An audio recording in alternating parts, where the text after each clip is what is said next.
Good morning, dear children. How are you? Today we will start our new unit, Unit 8, Time and Calendar.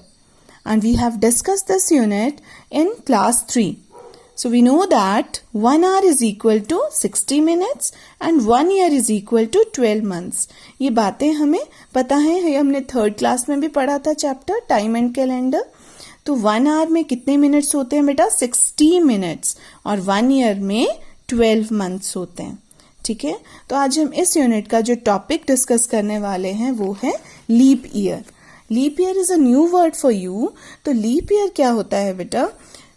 उसके लिए यहाँ book में ही example दे रखे हैं. 2 calendars हैं, 2011 का है और ये फरवरी 2012 है. ओके, तो जो फरवरी 2011 है इसमें इस फरवरी मंथ में 28 डेज हैं और ये जो फरवरी मंथ है 2012 का इसमें 29 डेज है. ओके, तो ये दोनों में डिफरेंस है कि एक में 28 डेज है और एक में 29 डेज है. February usually has 28 days. Usually फरवरी में कितने डेज होते हैं बेटे? 28 होते हैं. But once in a 4 years, 4 साल में एक बार क्या हो जाता है? फरवरी हैज 29 डेज. 4 साल में एक बार फरवरी में 29 डेज हो जाते हैं. The year in which February has 29 days is called a leap year. और जिस ईयर में फरवरी के 29 डेज होते हैं उस ईयर को क्या कहते हैं बेटे? Leap year. वो ईयर क्या हो जाता है? लीप ईयर, क्योंकि उस ईयर के फरवरी मंथ में 29 डेज होते हैं. तो ऐसे तो यूजुअली बाकी ईयर में कितने डेज होते हैं? 365. बट लीप ईयर में फरवरी मंथ में 1 डे इंक्रीज हो गया. ऐसे 28 होते थे तो 29 हो गए. तो वैसे ही लीप ईयर के डेज कितने हो जाते हैं? 365 नहीं होते उसमें कितने एक दिन और बढ़ जाता है. तो वो कितने डेज हो जाते हैं बेटे? 366 डेज. तो लीप ईयर के कितने डेज होते हैं? 1 leap year is equal to 366 days. अब जैसे यहाँ पे एग्जाम्पल है 2008 अगर लीप ईयर है तो इसके 1 साल बाद, 2 साल बाद, 3 साल बाद और 4 साल बाद क्या आ जाएगा? फिर से लीप ईयर. ओके, तो लीप ईयर कितने ईयर्स के बाद आ रहा है बेटा? After 4 years. Once in a 4 year, 4 साल में एक बार क्या होता है? लीप ईयर आता है. तो leap year is the one which is divisible by 4. अब आप सोचोगे 4 से ही क्यों डिवाइड किया? क्योंकि लीप ईयर आता ही 4 साल में एक बार है. तो हम अब आपसे क्वेश्चन पूछें कि बेटा इज 2011 लीप ईयर, तो आप क्या करोगे? जल्दी से इसको 4 से डिवाइड करोगे और अगर रिमाइंडर 0 आता है मीन्स वो कंप्लीटली डिवाइड हो गया और रिमाइंडर 0 आ गया तो हम कहेंगे yes this is a leap year. और अगर रिमाइंडर 0 नहीं आता है, वो कंप्लीटली डिवाइड नहीं होता है, then we can say that this year is not a leap year. ठीक है, तो लीप ईयर निकालने के लिए हम उस ईयर को 4 से डिवाइड करते हैं. ठीक है बेटा, अब जैसे ये वर्कशीट 1 है तो इसमें ये कुछ क्वेश्चंस हैं. तो जैसे फर्स्ट है 1992, तो इसको मैम ने 4 से डिवाइड किया. अब जब 4 से मैम ने डिवाइड किया तो 498 रिमाइंडर 0 आ गया. Here remainder is equal to 0.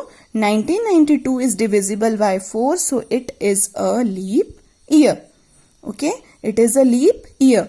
और नेक्स्ट आता है, अब जैसे इसको भी मैंने बी पार्ट को 1983 को 4 से डिवाइड किया मैम ने, तो इसका जो था रिमाइंडर 0 नहीं आया. क्या आया है? वो 3 के इक्वल आया है. तो क्या है बेटा? अगर remainder is not equal to 0 and 1983 is not divisible by 4.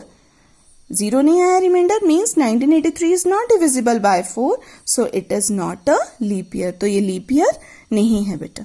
Okay, तो इस तरह से आपने 4 से डिवाइड करके इन 2 पार्ट्स को भी चेक करना है कि क्या इनके रिमाइंडर 0 आ रहे हैं.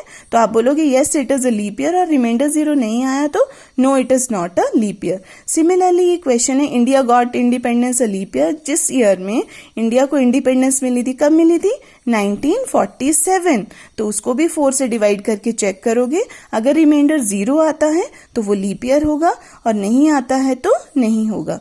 और आपका ईयर ऑफ बर्थ, किस ईयर में आप लोग पैदा हुए थे, तो उस ईयर को भी आपने 4 से डिवाइड करके चेक करना है। पहले आप क्वेश्चन लिखोगे, नीचे 4 से डिवाइड करोगे उस ईयर को, और फिर येस और नो में आंसर दोगे। Yes this is a leap year, no it is not a leap year.